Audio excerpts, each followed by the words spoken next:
নমস্কার বন্ধুরা, তোমরা কেমন আছো? আশা করি ভালোই আছো। আমিও ঠিকঠাকই আছি। আজ আবার একটা রান্না নিয়ে হাজির হয়েছি। তোমরা প্রথম থেকে শেষ অবধি দেখো, খুব ভালো লাগবে। প্রথমে তালের কাইটা বার করে নিয়েছি। এবার গ্যাসে একটু ফুটিয়ে নিয়ে নামিয়ে নেব। তারপর গরম থাকা অবস্থায় 2 বাটি আটা দিলাম, পরে লাগলে আরও দেব। এবার পরিমাণ মতো নুন ছড়িয়ে দিয়ে মেখে নেব। তারপর একটু তেল মাখিয়ে চাপা দিয়ে আধ ঘন্টা রেখে দেব। তারপর ঢাকা খুলে আবার একটু ঠেসে নিয়ে লেচি কেটে নেব। তারপর গোল গোল করে সমান করে একটু তেল চাকিতে দিয়ে যেমন করে পরোটা বেলে একইভাবে বেলে নেব।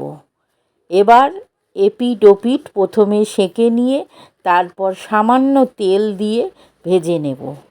এই পরোটা গরম ঠান্ডা সবই খুব ভালো লাগে।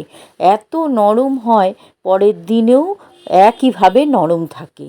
একটু আলু ছেঁচকির সাথে দারুণ লাগে। এই পরোটা মিষ্টি মিষ্টি হয় বলে শুধু খেতেও খুব ভালো লাগে। ভিডিওটি ভালো লাগলে লাইক, শেয়ার, সাবস্ক্রাইব, কমেন্টস করে পাশে থেকো বন্ধুরা।